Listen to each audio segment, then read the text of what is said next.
Welcome back to baseball's golden age, where history comes alive in its original color. Up next, we get down and dirty with the Gas House Gang. The Great Depression of the 1930s was unprecedented in its magnitude and duration. And while baseball was heralded as the national tonic, it too was suffering. During the Depression, people were short of money, so the attendance was way off. The glamour of the 20s is gone into bread lines and soup kitchens. Everybody was down and out. We didn't have Social Security. We didn't have welfare. And if you were out of a job, you were out of a job, period. But in 1934, out of America's heartland where economic struggles were hardest felt, emerged a team in St. Louis that became one of the most entertaining, inspiring, and legendary ball clubs of the 20th century. A roster of hardened men that rallied an ailing nation. These guys come out of nowhere. They don't all come out of the Midwest.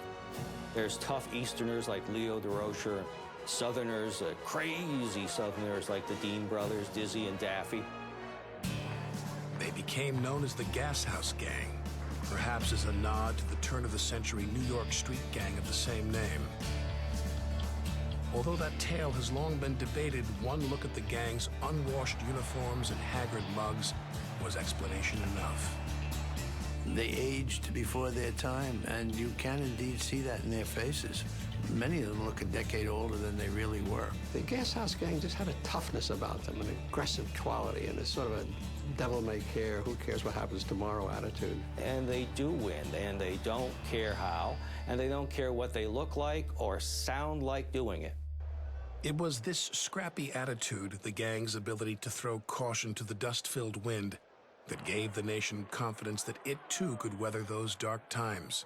Maybe Americans saw themselves in this resilient cast of characters. Leo DeRocher is one of the great baseball pirates. He'll cut you and cheat you and do whatever he has to do to win. Pepper Martin was the kind of a guy that people identified with. He didn't wear jockstrap.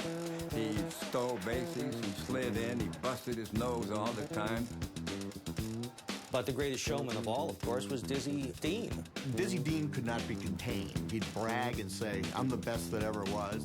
The Cardinals were so tough, so unapologetically pugnacious, that fights within the team's own clubhouse were commonplace.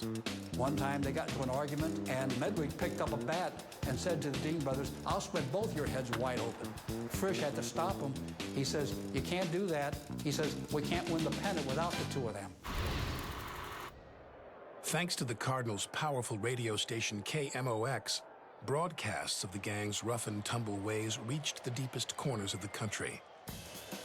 And it was the National League pennant winners' pregame antics that broadened their appeal.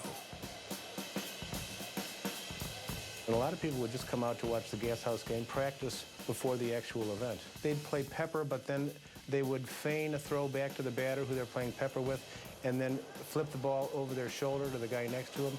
Another individual might then take the ball and mime a very fast throw to the other guy who's 3 feet away.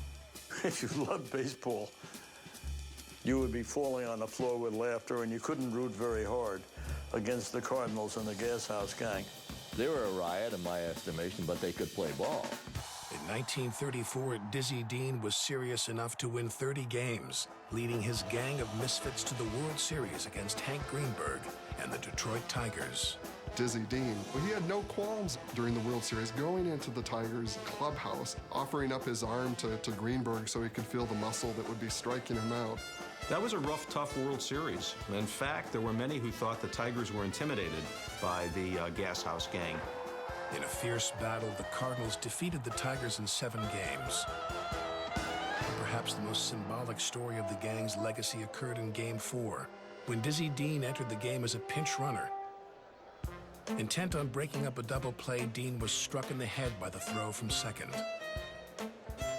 They carried him off the field and whisked him over to the hospital. The next day, he showed up at the ballpark and he said, "It's all right. They x-rayed my head and didn't find anything." The Gas House Gang's World Series victory coincided with signs of economic recovery. as FDR's New Deal policy began to take root. Though their reign was short-lived, they fought, scratched, and entertained, embodying the American spirit at a time when the country needed it most. When we return, Yankee Stadium. As it faces its final days, we delve into our archive